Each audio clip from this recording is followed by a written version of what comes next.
அது வரைக்கும் எந்த பிரச்சனையும் இல்ல. ஆனா நீங்க 2 பேரும் சேர்ந்து என் மருமகளை கொலை பண்ணீங்க பாருங்க, அதுதான் பிரச்சனை.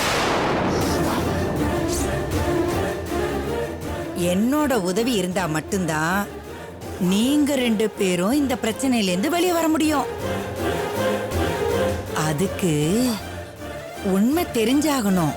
சொல்லு, என் மருமகளோட பணத்தை எரிச்சிங்களா புதைச்சிங்களா? வெக்கமா இல்ல உங்களுக்கு? எப்படிதான் நீங்க உங்களை பொம்பளைன்னு சொல்லிக்கிறீங்க? ஏன் என்ன பார்த்தா பொம்பளை மாதிரி தெரியலையா? வாய மூடுங்க. பேய் பிசாசுன்னு சொன்னா கூட நான் ஏத்துப்பேன். அவ்வளவு கீழ்த்தரமான புத்தி உங்களுக்கு. பொம்பளைனா அதுக்கு பேரு அன்பு, பாசம், இரக்கம், கருணை, ஒழுக்கம், தியாகம். இதுல ஒண்ணு கூட உங்ககிட்ட இல்ல. உங்களை வீட்டுக்குள்ள விடக்கூடாதுன்னு உங்க பையன் சொன்னத மதிக்காம விட்டது எவ்வளவு பெரிய தப்புன்னு எனக்கு இப்பதான் புரியுது. உங்க மேல இரக்கம் காட்டினதுக்காக என் புத்திய செருப்பால் அடிச்சுக்கணும். நீங்க வீட்டுக்குள்ள வந்ததுனால எங்க வீடு தீட்டுப்பட்டு போச்சு. ஏய், என்னடி ரொம்ப தான் பேசுற? பேச வச்சிட்டீங்க. உங்களோட உண்மையான முகம் என்னன்னு என்கிட்ட காட்டிட்டீங்க. அத பார்த்ததுக்கு அப்புறம் எப்படி பேசாம இருக்க முடியும்? உங்க பையன் உங்களோட இருந்த வரைக்கும் தப்பானவரா இருந்தாரு. இங்க வந்ததுக்கு அப்புறம் நல்லவரா மாறிட்டாரு. உங்களோட புத்தி இப்படி தப்பா இருக்கிறதுனாலதான் அவர் தப்பானவரா இருந்திருக்காரு. ஏய் நிறுத்திரி. அவன் என் கூட இருந்த வரைக்கும் வெறும் தப்பு தண்டா மட்டும் தான் பண்ணிக்கிட்டு இருந்தான். உங்க கூட சேர்ந்ததுக்கு அப்புறம் தான் அவன் கொலையே பண்ணிருக்கான். அதுக்கு காரணம் உன் மேல அவனுக்கு இருந்த ஆசை. என்ன மாயம் பண்ணி அவனை மயக்கணியோ தெரியல, என்ன சொல்லி அவனை கெடுத்தியோ தெரியல. நான் யார் மனசையும் கெடுக்கல, கெடுக்கவும் மாட்டேன். காணாம போன என் அக்கா கிடைச்சதுக்கு அப்புறம் அத நீங்க தெரிஞ்சுப்பீங்க. ஏய், நீ பெரிய புத்திசாலி தாண்டி. செத்தவ எப்படி திரும்பி வருவா? இன்னைக்கு வருவா, நாளைக்கு வருவான்னு கடைசி வரைக்கும் காத்திருந்து பார்த்துட்டு என்னையும் சாக சொல்ற. அதானே உன்னோட நோக்கம்? அது என்னோட நோக்கம் இல்ல. ஆனா நீங்க நிச்சயமா ஏதோ ஒரு நோக்கத்தோட தான் இங்க வந்திருக்கீங்க. அது என்னவா இருந்தாலும் எனக்கு கவலை இல்ல. அதை தடுத்து நிறுத்த வேண்டிய அவசியமும் எனக்கு இல்ல. எந்த விதத்திலையும் அதை என்ன பாதிக்க போறதும் இல்ல. நீங்க பண்றத பண்ணுங்க.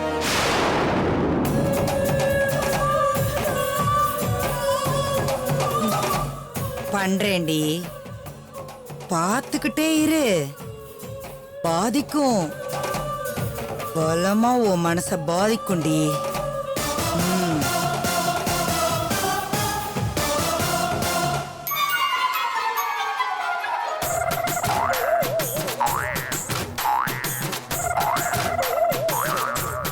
Sir good morning. Good morning. நீ இதுக்கு முன்னாடி குட் மார்னிங் சொன்னதே இல்லையே. இதுக்கு முன்னே என்ன பார்க்குறப்போ ஒரு மாதிரி முறைச்சிக்கிட்டே போவேன். இன்னைக்கு எப்படி என்னை பார்த்ததும் மனுஷனா மதிச்சு குட் மார்னிங் சொல்லிட்டு போறேன். எல்லாத்துக்கும் ஒரு நேரம் வரணும் சார். அது வாஸ்தவம் தான். நேரம் நல்லா இருந்தாதான் வணக்கமே சொல்ல முடியும். அதை விடு. இப்ப நீங்க சாதாரண மனுஷன் இல்ல சார், பெரிய மனுஷன். உங்க வீட்டோட ராசி அப்படி. அது உனக்கு தெரிய போச்சா? சந்தோஷம் சந்தோஷம். மேலே சொல்லு. எனக்கு மட்டுமா? இந்த டைமுக்கு தமிழ்நாடு பூராவும் உங்க வீட்டை பத்தின அருமை பெருமெல்லாம் தெரிஞ்சிருக்கும். என்ன இது, இவன் டக்குன்னு ட்ராக்கு மாறி என்னை விட்டுட்டு என் வீட்டை பத்தி பேசிட்டு இருக்கிறான். சார் என்ன சார் யோசிக்கிறீங்க? தமிழ்நாடு பூராவும் பரவிட்டு இருக்கிற நம்ம வீட்டோட அருமை பெருமையெல்லாம் இன்னும் நமக்கு தெரியலையேன்னு யோசிக்கிறீங்களா? டேய், நீ கரெக்டா பாயிண்ட பிடிச்சிட்ட. சீக்கிரம் சொல்லு. வேற யாரும் வந்து கேட்கறதுக்கு முன்னாடி தெரிஞ்சு வச்சுக்கிட்டா என் வீட்டோட சேர்த்து எனக்கும் பெருமை கிடைக்கும். உங்க வீட்டுல கொடுத்தன இருக்காங்களே, சுந்தரு, நந்தினி, மாலதி, ரேவதி, மகேஷ், மரகதம். இந்த நல்ல நேரத்தில் அவங்கள பத்தி நீ ஏன்பா பேசிட்டு இருக்கிற? அவங்கதான் சார் உங்க வீட்டுக்கு பெருமை தேடி கொடுத்துருக்காங்க. இங்க பாருங்க, அக்காவின் கணவருடன் தங்கை உல்லாசம், அக்கா மாயம். படிங்க. அக்காவின் தங்கையுடன் தங்கை மாயம், அக்கா உல்லாசம்.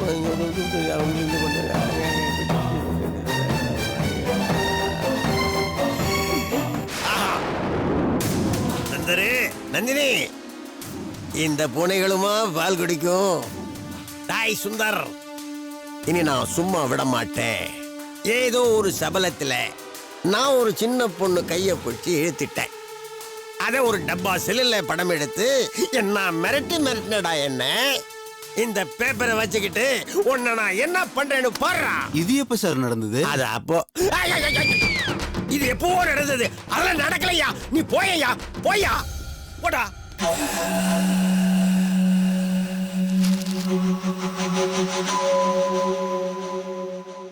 இப்போ உனக்கு சந்தோஷமா? நீ வந்த வேலை முடிஞ்சிருச்சுல? இப்ப எதுக்கு காட்டு கத்து கத்துற? அப்படி என்னடா நான் தப்பு பண்ணேன்? இனி நீ எவ்வளவு தப்பு பண்ணாலும் எந்த மாதிரி தப்பு பண்ணாலும் அது தப்பே இல்ல. படிச்சு பாரு, தெரியும் உனக்கு. எனக்கு இந்த பேப்பர் படிக்கிற பழக்கம்லாம் இல்லடா. ஆமா, பேப்பர்ல வரப்போறதா உனக்கு முன்கூட்டியே தெரியுமே. அப்புறம் எதுக்கு நீ படிச்சு பார்க்க போற? ரேவதி, பேப்பர் எடு. இந்தக்கா.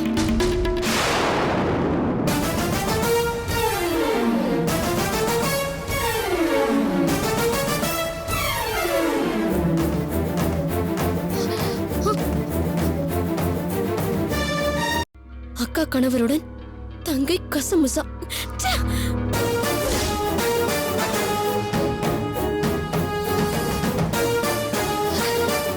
என்ன இதெல்லாம்? உங்க பேரு, என் பேரு, நம்ம அட்ரஸ் எல்லாமே வந்திருக்கு. எப்படி மாமா இது? இந்த நியூஸ் மாலதி கொடுத்திருந்தா கூட இவ்வளவு டீடைலா கொடுத்திருக்க மாட்டா. ஐயோ கடவுளே, இது எவ்வளவு பெரிய அநியாயம். அநியாயம் நடக்க போய் தானே போட்டிருக்காங்க. பேசாத பேசாத, அப்படியே கழுத்து நெரிச்சு கொன்னிடுவேன். கொல்லுடா கொல்லு. பொண்ணு மாலதிய புதைச்ச இடத்துல என்னையும் புதைச்சிரு. மாலதிக்கு துரோகம் பண்ணவங்கள ஊருக்கு எடுத்து காட்டின புண்ணியம் எனக்கு கிடைக்கும். அப்பதான் என் ஆத்மாவும் சாந்தி அடையும். எங்க உங்களுக்கே இது நல்லா இருக்கா? மனசாட்சியை தொட்டு சொல்லுங்க. நீங்க பண்ணிருக்கிறது கீழ்த்தரமா இல்ல, கேவலமா இல்ல? ஏங்க அதுல நான் பண்ண போட்டிருக்கு, படிச்சு பார்த்துட்டு பேசுங்க. இவனும் இவளும் பண்ணதான் கீழ்த்தரம், கேவலம், அநியாயம், அக்கிரமம் எல்லாம். டேய் மகேஷ், டேய் அந்த அருமாமணி எடுத்துட்டு வாடா. நாளைக்கு இதே பேப்பர்ல கீழ்த்தரமா பேசுன தாய மகன் வெட்டி கொன்னான்னு என் பேர் பேப்பர்ல வருச்சுடா. எடுத்துட்டு வாடா. எப்படி மாமா இத பத்தி விசாரிக்காம இன்ஸ்பெக்டர் இந்த நியூஸ பிரஸ்க்கு ரிலீஸ் பண்ணிருக்காரு?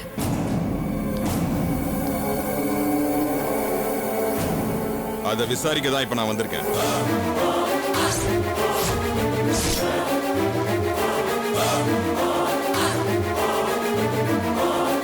உண்மையை சொல்லணும்னா இந்த நியூஸ படிச்சுட்டு என் அளவுக்கு யாரும் அதிர்ச்சி அடைஞ்சிருக்க முடியாது. அப்போ இது உங்க நாலேஜ்க்கு வராம பிரஸ்க்கு போன நியூஸ்னு சொல்றீங்களா? Exactly you are right. Sometimes இந்த மாதிரி நடக்கும். நேத்து உங்க அம்மா வந்து உங்க 2 பேரை பத்தி என்கிட்ட கம்ப்ளைண்ட் பண்ணும்போது அத ஒரு ரிப்போர்ட்டர் எனக்கு தெரியாம கேதர் பண்ணிட்டு போயிருக்காரு. அதுதான் இப்ப நியூஸா வந்து.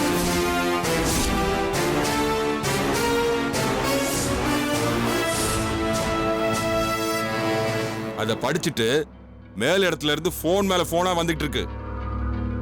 நான் ஃபேக் நியூஸ்னு சொல்றேன். ஹை அபிஷியல்ஸ் நம்ப மாட்டாங்களே.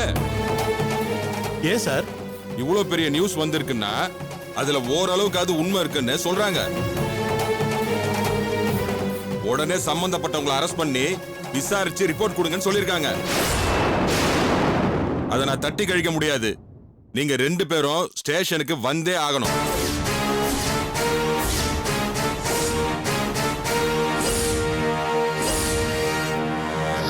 அப்போ எங்க மேல உங்களுக்கு சஸ்பெக்ஷன் இருக்கா சார்? இல்லன்னா கூப்பிடுவாரா? ஏய் வாய் திறக்காத. இன்ஸ்பெக்டர் போகட்டும், இருக்கு உனக்கு. உங்க 2 பேரை பத்தி எனக்கு நல்லா தெரியும். உங்க மேல எந்த சந்தேகமும் இல்ல. பட் மேல இடத்துக்கு நான் ஒபே பண்ணியே ஆகணும். ஜஸ்ட் 2 hours வந்து கோஆபரேட் பண்ணிட்டு திரும்பி வந்துருங்க. அப்புறம் நான் பாத்துக்கிறேன். நான் உங்களுக்கு ஒத்துழைச்சிருக்கேன், அத மறந்துடாதீங்க. சார், இது எங்க குடும்பத்தோட மான பிரச்சனை. பேப்பர்ல எங்க குடும்பத்தை பத்தி வந்த தப்பான நியூஸுக்காக ஆக்ஷன் எடுக்கிறத விட்டுட்டு தப்பு பண்ணாத எங்க மேல ஆக்ஷன் எடுக்கிறதுக்கு ஸ்டேஷனுக்கு கூப்பிடுறீங்களே, இது என்ன சார் நியாயம்? இவ்வளவு நியாயம் பேசுற நீங்க எதுக்கு இந்த அம்மாவை ஸ்டேஷனுக்கு வர விட்டீங்க? இந்த அம்மா வந்ததுதான் பிரச்சனையே.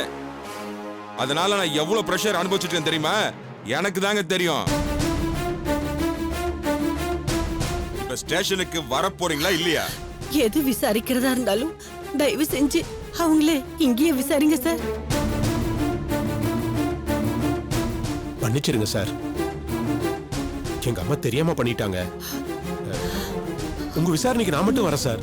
இல்ல, இது 2 பேரும் சம்பந்தப்பட்ட விஷயம். நீங்க 2 பேருமே வரணும். சார் தயவு செஞ்சு நந்தினி விட்டுருங்க சார். நேத்து இதே மாதிரி கெஞ்சி கேட்டீங்க. உங்க பேச்சுக்கு மரியாதை கொடுத்தேன். இப்போ என் பேச்சுக்கு மரியாதை கொடுங்க. வாங்க.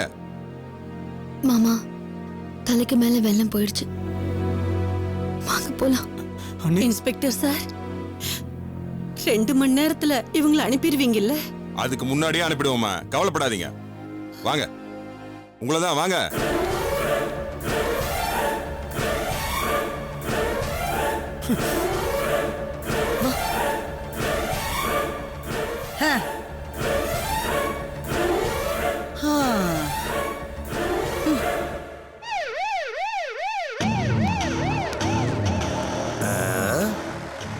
என்ன இது, நம்ம வீட்டு வாசல்ல போலீஸ் வண்டி நிக்குது?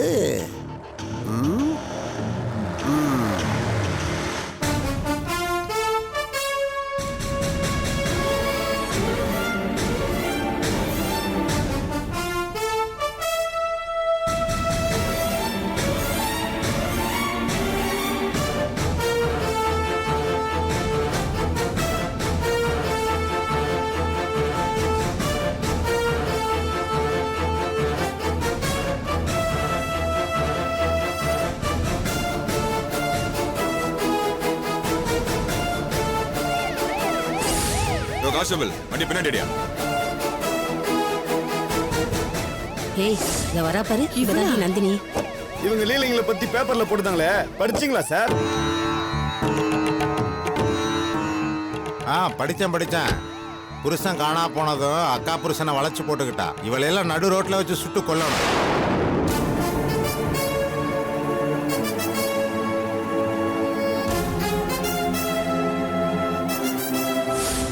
கள்ளக்காதலோட உச்சம்னா அது இவங்களோட காதல் தான். எப்படி சொல்றீங்க? பெத்த அம்மாவே என் பையன் அவனோட கள்ளக்காதலை கட்டி காப்பாத்துறதுக்காக சொந்த பொண்டாட்டியே கிணத்துல தள்ளி கொல்ல ட்ரை பண்ணான்னு சொல்லியிருக்காங்க. இவங்களை என்னன்னு சொல்றது? அடேங்கப்பா, இப்படி ஒரு கள்ளக்காதல நான் கேள்விப்பட்டது கூட இல்ல.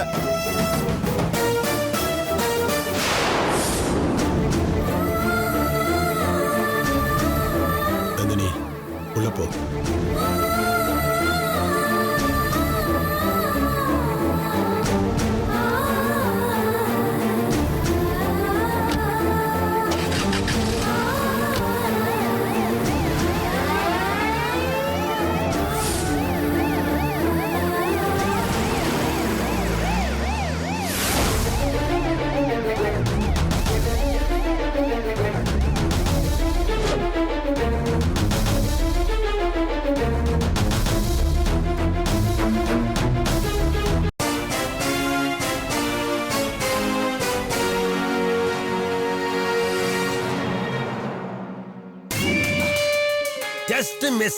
Just miss.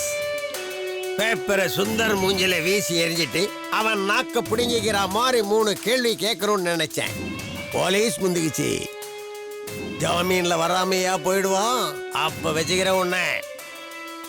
இதே பேப்பர்ல அது தப்பான நியூஸ்னு வரப்போகுதா இல்லையான்னு பாருங்க. பேப்பரை பார்த்து மத்தவங்க எது வேணாலும் சொல்லிட்டு போறாங்க, நீங்களும் அதை நம்புறீங்க. அப்புறம் மத்தவங்களுக்கும் நமக்கும் என்னங்க வித்தியாசம்? நான் பழகினதுலயே நந்தினி மாதிரி ஒரு குணவதியை நான் இது வரைக்கும் பார்த்ததே கிடையாது. இனி நீ பார்க்கணும்னா நீ ஜெயிலுக்கு தான் போகணும்.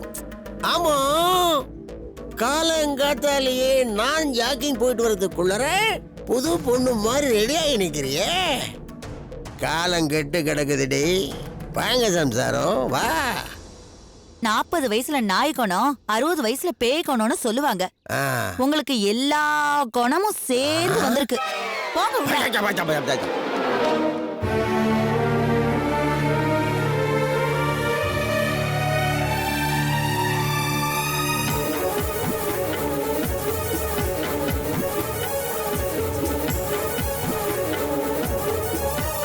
ஏமா நான் தெரியாம தான் கேக்குறேன். காலையில வந்த உடனே சுந்தர் கிட்ட என்னெல்லாம் சொன்னீங்க? ஆமா சொன்னேன். அப்படி வந்த உங்களை உங்க பையன் சந்தோஷமா ஏத்துக்கிட்டானா? இல்லையே. ஹ, அப்போ நீங்க என்ன செஞ்சிருக்கணும்? ஹ, அவன் உங்களை சந்தோஷமா ஏத்துக்கிறதுக்கு என்னெல்லாம் செய்யணுமோ அதெல்லாம் செஞ்சிருக்கணும்ல. ம், எங்க எல்லார்கிட்டயும் அன்பா பாசமா கனிவா நடந்திருக்கணும்ல. அப்பதானே உங்க பையனோட ஆதரவுல மீதி காலத்தை சந்தோஷமா கழிக்க முடியும். அது செய்யாம உங்க பையன் மேல பழிய சுமத்தி போலீஸ் ஸ்டேஷனுக்கு அனுப்பி வச்சிருக்கீங்களே, நீங்களாம் ஒரு அம்மாவா? நம்ம குழந்தைங்களோட வாழ்க்கைய நாமளே கெடுக்க நினைக்கலாமா? ஆஹா, நினைக்க கூடாது. நானும் நினைக்கல. ஆனா நீங்க எல்லாரும் நினைக்கிறீங்களே, அதுதான் இப்ப பிரச்சனையே. நான் என்னைக்குமே நீதிக்கும் நேர்மைக்கும் தலை வணங்குறவ. யார் தப்பு பண்ணாலும் எங்க தப்பு நடந்தாலும் தட்டி கேப்பேன், தண்டிப்பேன். அது என் பையனுக்கும் நல்லா தெரியும். இத்தனை நாளா என் பையன் என்ன வெறுத்து ஒதுக்குனதுக்கு காரணம் தெரியாம திண்டாடிட்டு இருந்தேன். அது எனக்கு தெரியக்கூடாதுன்னு நினைச்சுதான் அவன் என்ன இந்த வீட்டுக்குள்ள வரக்கூடாதுன்னு தடை சொன்னான். ஆனா அவனை மீறி நான் இந்த வீட்டுக்குள்ள வந்தேன். நந்தினியோட அவனுக்கு இருக்கிற தொடுப்பை நான் புரிஞ்சுக்கிட்டேன். அத போலீஸ் ஸ்டேஷன்ல போய் சொன்னேன். ஐயோ, இதுல என்ன தப்பு? ஏமா, இது நிஜமாவே உனக்கு தப்பா தெரியல? வந்து ஒரே நாள்ல குடும்ப மானத்தையே சந்தி சிரிக்க வச்சிட்டீங்களே. இனிமே இவங்கள ஊருக்குள்ள யார் மதிப்பாங்க? ஏய், நீ யாரு என்ன வந்து கேள்வி கேக்குற? இவங்க தான் இந்த வீட்டோட ஓனர். ஏய், வீட்டு ஓனர்னா வாடகை கேட்கணும். நம்ம வீட்டு பிரச்சனையை அவங்க எதுக்கு கேக்குறாங்க? குடும்பம் வேற வேறையா இருந்தாலும் நாங்க எல்லாரும் ஒண்ணுக்குள்ள ஒண்ணாதான் வாழ்ந்துகிட்டு இருக்கோம். அட கன்றாவியே, இன்னும் இத மாதிரி எத்தனை பேர்கிட்ட பழகிருக்கீங்களோ, எத்தனை பேர் வந்து என்ன கேள்வி கேட்க போறாங்களோ. அப்பப்பப்பா, இதெல்லாம் எனக்கு ஒத்து வராதுப்பா. இனிமே நான் இங்க இருக்கவே மாட்டேன். நான் என் வேலையை பார்த்துட்டு போறேன்.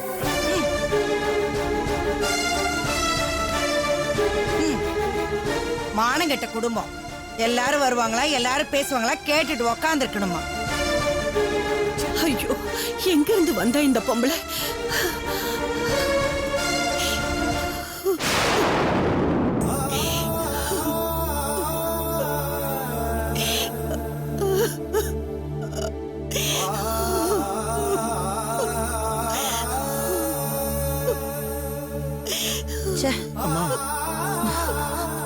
நீங்க அழாதீங்கம்மா, நீங்க அழாதீங்க. அக்கா கணவருடன் தங்கை கசமுசா, அக்கா ஓட்டம். சபாஷ். தனியா சிரிக்கிறாங்க, லூசா இருப்பாங்களோ?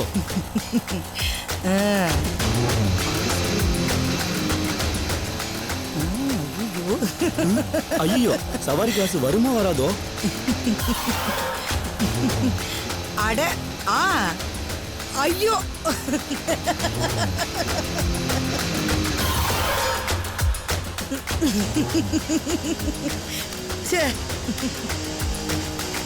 டிரைவர் என்னப்பா கட்ட வண்டி மாதிரி ஓட்டுற? நல்ல வேகமா போ. போறேங்கம்மா.